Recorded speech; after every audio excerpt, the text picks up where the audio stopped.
If you appreciate videos like this, let me know by leaving a like on this video. Let's shoot for 200 likes. I know that's a lot to ask for, but we're gonna do it. So a while back, I did a video titled The Problem with Fighting Games, and I broke down basically all the reasons it's really difficult for new players to get into fighting games and why that's a problem. And I kind of wanted to do a part 2 to that video because I got a lot of replies in there, and I kind of want to address some of those replies because this topic is really important to me. I care about the success of fighting games. Currently, the way I feed myself every month is through uploading videos about fighting games, so it's in my best interest for the fighting game genre to succeed. So when I talk about this, know that it's not coming from a place of malice. I love fighting games, but the truth of the matter is that they're currently a dead genre. Now, I should make something really clear. When I say dead genre, I don't mean that nobody plays them or that there's no money to be made in fighting games or anything like that. Fighting games make a lot of money. They get a lot of sales, but most people buy a fighting game, they play the single player, and then they move on. But if you look at the community of a fighting game, it is dead.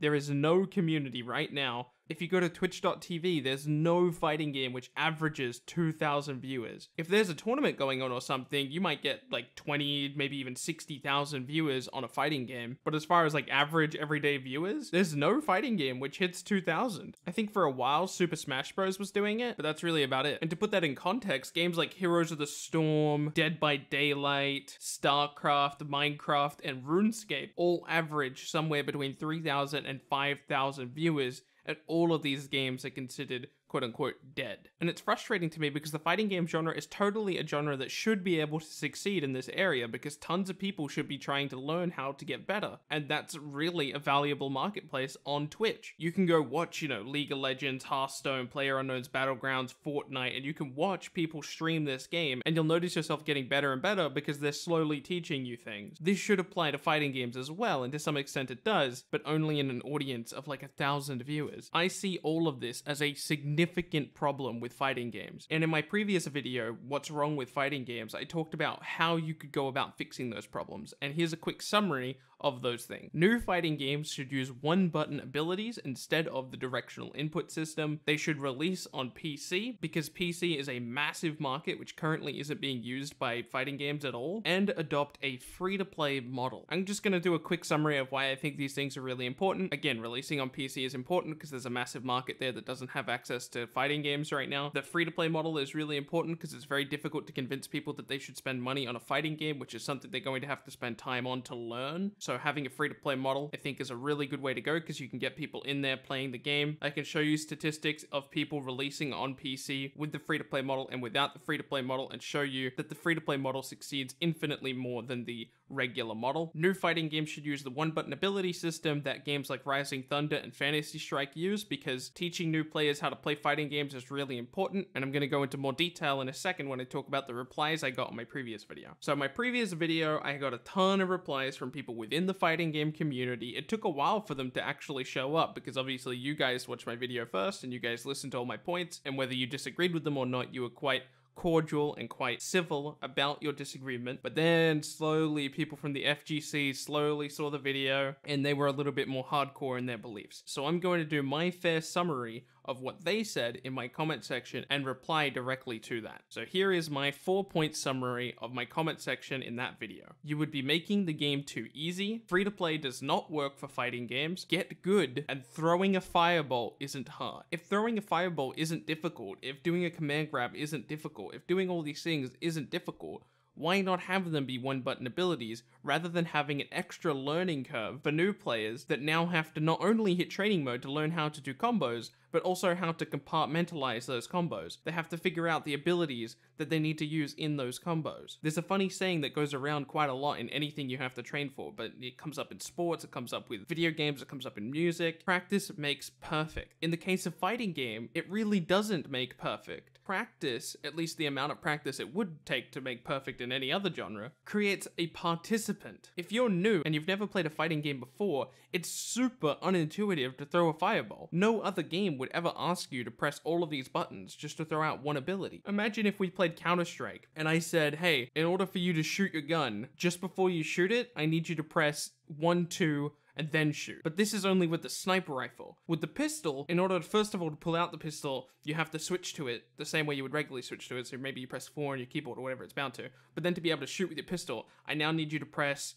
G7 one, and then shoot. This would be an absurd system because the skill of shooting in a shooting game is all about your aim, and it shouldn't be about this type of execution. And the same thing goes for a fighting game. The skill of a fighting game is not your ability to throw a fireball. If you really think the thing standing between you and a new player is the fact that they can throw a fireball, maybe you're not as good as you think you are. Because what I've noticed after my little amount of time being in this community is that fighting games, the difficulty of fighting games comes down to executing your combos underneath pressure, spacing, reading your opponent, and figuring out the matchup. Now I'm going to address the free-to-play does not work for fighting games. It absolutely 100% could. Now, it wouldn't necessarily be quote-unquote fair, because what you would probably have to do is a system like Smite or Brawlhalla. And the way that Smite and Brawlhalla does it is they give you a free-to-play rotation of characters. So, for example, let's use the Injustice roster. Injustice will never be free-to-play, just to be clear. NetherRealm is too large of a studio to do something like this, but I'm just going to use this for an example because most of my audience is familiar with Injustice. So, one week they might allow you to play Batman, Deadshot, Dr. Fate, and Green Arrow. That might be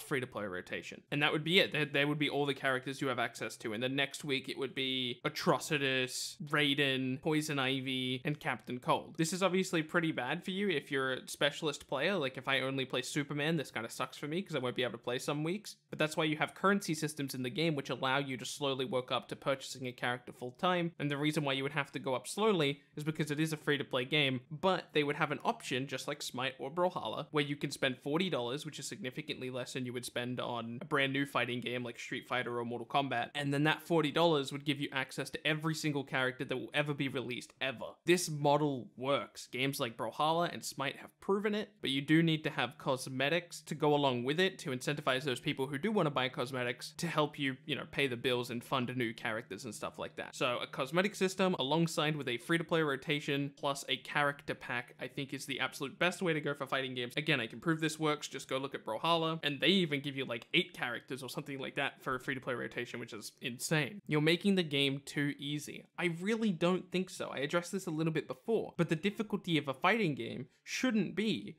throwing a fireball. It shouldn't be teleporting. It shouldn't be any of these things. There's still inherent difficulty with execution. Here's a Batman combo that's in Injustice 2, and this is not using any directional inputs at all. I mean, it's using directional inputs, but not for abilities. So, jump 2, 1, 2, 3, back 2, 4, back 2, 3, 4, and then, well, what you would do in the game is you would use an ability. But in this case, that ability, instead of being down, forward, 1, would just be whatever system you use to use one-button abilities. In the case of Rising Thunder, I believe it was L2 plus 1. That combo is still fairly difficult to do, and we've just removed directional input. But it's still hard to do. I don't know why that's so hard to understand. I got a lot of comments that were like, hey, get good. I even got this one really nasty one that was like a paragraph long, and it was just like, look at these scrubs talk about fighting games, and they have no idea what they're talking about. I thought that was pretty funny. Well, it is true. I am new to fighting games, but I feel like I've come a long way in 6 months. One comment in particular that I got in my last video was a comment about Street Fighter V and how Street Fighter V made it too easy for new players and it made the competitive community really upset. And that's not because the game was too easy. That was because the way they did it was really dumb. I'm not going to go into the specifics in this video, but if you look into the way that Street Fighter tried to make it quote unquote easier for new players, was just really dumb. That's just not the way you want to do it. You need to either go all in. You can't take the current model and adjust it. You have to go for an entirely different model, like what Rising Thunder did, and what I am proposing, which is getting rid of directional inputs entirely. Street Fighter V didn't go far enough, and that's why it frustrated the competitive community, because we had what was effectively a competitive game, but watered down so that new players could access it. That's not what I'm talking about. What I'm talking about is designing a game from the ground up with one-button abilities. If you don't think you can create a competitive experience with that, then you're too far gone. I'm never going to be able to convince you of this argument because you're just sticking your fingers in your ears and you're going, la la la la la la la, I'm not listening, I can't hear you, because that's just not arguable. You can't possibly say that it's impossible to create a competitive experience with one-button abilities. If you really do think it's impossible, League of Legends wants to have a conversation with you. Actually, literally every competitive game on the planet other than fighting games wants to have a conversation with you, because there is only one genre in the entirety of the world that uses this absolutely ridiculous directional input system. I really should just address this final argument before I end this video. Some people have said in my comment section that it would be impossible to create a non-directional input system because of the lack of buttons on a controller or that's on a fight stick. It's totally possible. Rising Thunder did it just perfectly. Go ahead and look up Rising Thunder if you're curious. Again, thank you guys so much for watching this video and hearing out my arguments. I'd appreciate any amount of feedback on this video. My name has been Bilbzy, and I will see you in tomorrow's video.